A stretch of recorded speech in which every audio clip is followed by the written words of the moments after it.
गाड़ी वाड़ी नहीं भाई जब हम ना जब तक टेबल ना जब हमारा ले जाएगा लोगे थोड़ा ना भाई थोड़ा मुंह देकर ऐसे हां बड़ा वीडियो पकड़ो भाई अपने अंदर की करान नहीं हम क्या बाबा बड़ा जवान था 16000 का फैंसी बड़ा क्या था भैया तो कपड़े टांग मार गया था और मुझे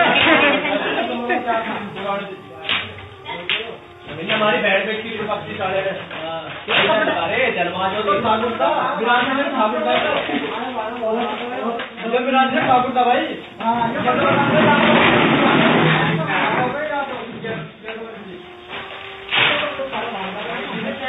जो देखिए ध्यान रखिए यही भगवा रखे पूर्ण परमात्मा रविदास जी के ऊपर उनके माता पिता कौन है बताओ। अरे जब भी नहीं देखा था इनके माता पिता कहाँ से आ गए भाई? वही तो बात कह रहा है।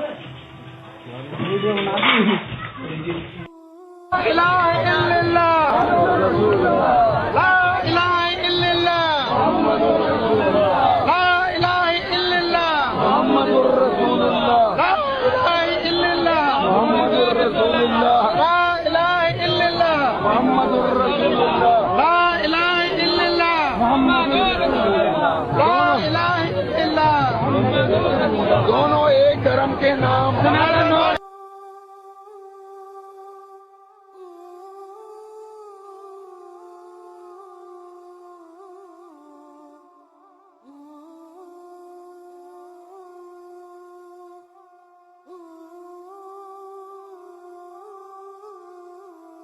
हमें अल्लाह की इबादत से, जिसे हम इस्लाम में तौहीद कहते हैं, एक तौहीद हमारी सबसे बड़ी बुनियादी सोच है और उसी पर हम सारी दुनिया को खाली भारत के लोगों को, इंडिया के लोगों को नहीं, सारी दुनिया के इंसानों को एक झंडे के नीचे ला सकते हैं, एक तौहीद के झंडे के नीचे ला सकते हैं।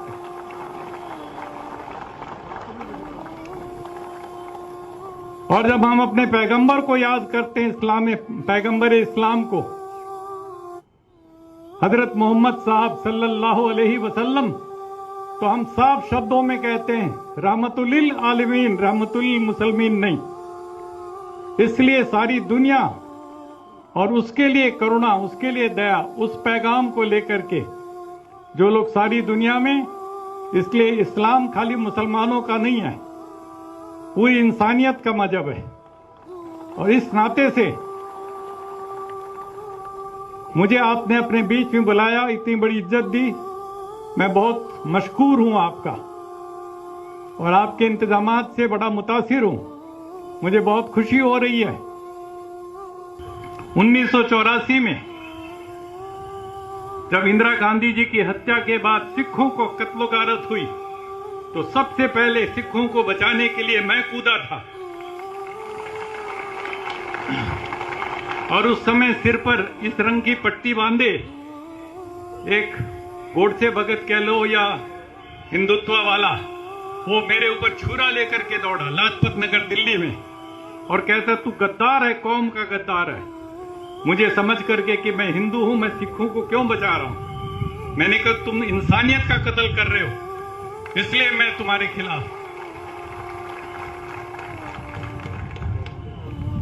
और जब जामा मस्जिद बाबरी मस्जिद शहीद हुई तो सबसे पहले मैंने खड़े होकर के उसकी मजम्मत की।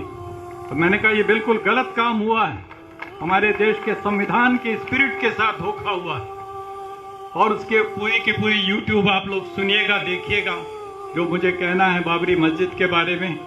और वहां पर जो कहते हैं राम मंदिर है, उसका कोई सबूत नहीं है, लेकिन उसको उन्होंने सुप्रीम कोर्ट तक ने कह दिया अपने फैसले में कि कोई सबूत नहीं है। ये भी कह दिया कि 49 में उसके अंदर मूर्ति रखना गैर कानूनी था।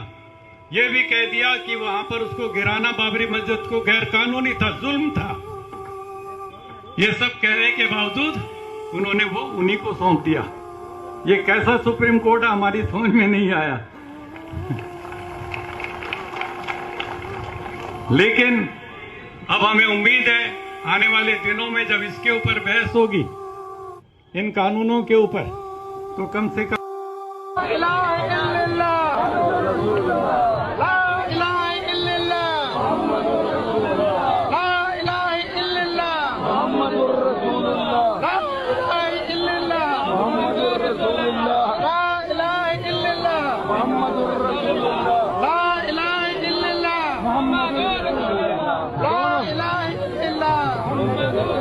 दोनों एक धर्म के नाम लोगों को माफ कर देना चाहिए।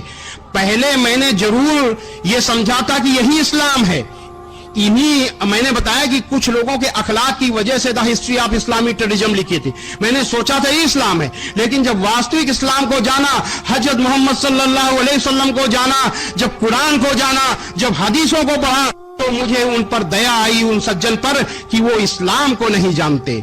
ऐसे लोगों को माफ कर देना चाहिए। तो कहने का मतलब ये है कि इस तरीके के लोग हजरत मोहम्मद सल्लल्लाहु अलैहि वसल्लम की कथनी और करनी दोनों के खिलाफ काम करते हैं। मैं समझता हूं कि आपकी कथनी और करनी के हिसाब से अगर दुनिया चले तो सारी दुनिया में अमन चैन हो जाए। इससे बड़ा सत्य धर्म, इससे बड़ी इंसानियत और कोई हो ही नहीं सकती, जितनी की बड़ी इंसानियत इस्लाम में मौजूद है, हजरत मोहम्मद सल्लल्लाहु अलैहि वसल्लम की कथनी और करनी में मौजूद है।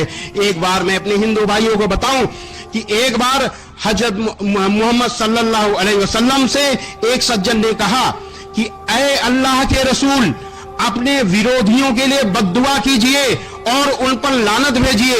अल्लाह के रसूल सल्लल्लाहु अलैहि वसल्लम ने कहा कि मुझे अल्लाह ने किसी के लिए बद्दुआ देने के लिए, किसी पर लानत भेजने के लिए नहीं भेजा, रहमत के लिए भेजा है। और कुरान मजीद में अल्लाह का आदेश मौजूद था। कुरान मजीद की सूरा 21 आयत नंबर 107 में है कि ऐ मोहम्मद, हमने तुमको सारी दुनिया के लिए रहमत बनाकर भेजा है, केवल मुसलमानों के लिए नहीं, सारी दुनिया के लिए रहमत यानी दयालु बनाकर भेजा है। अल्लाह के रसूल सल्लल्लाहु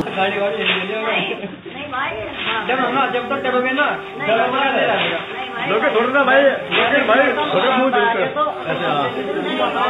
बड़ा वीडियो पकड़ो भाई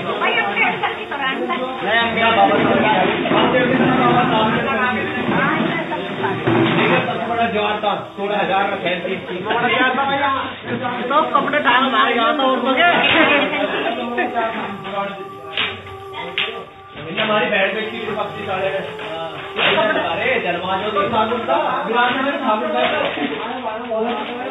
विराज में ठाकुर था भाई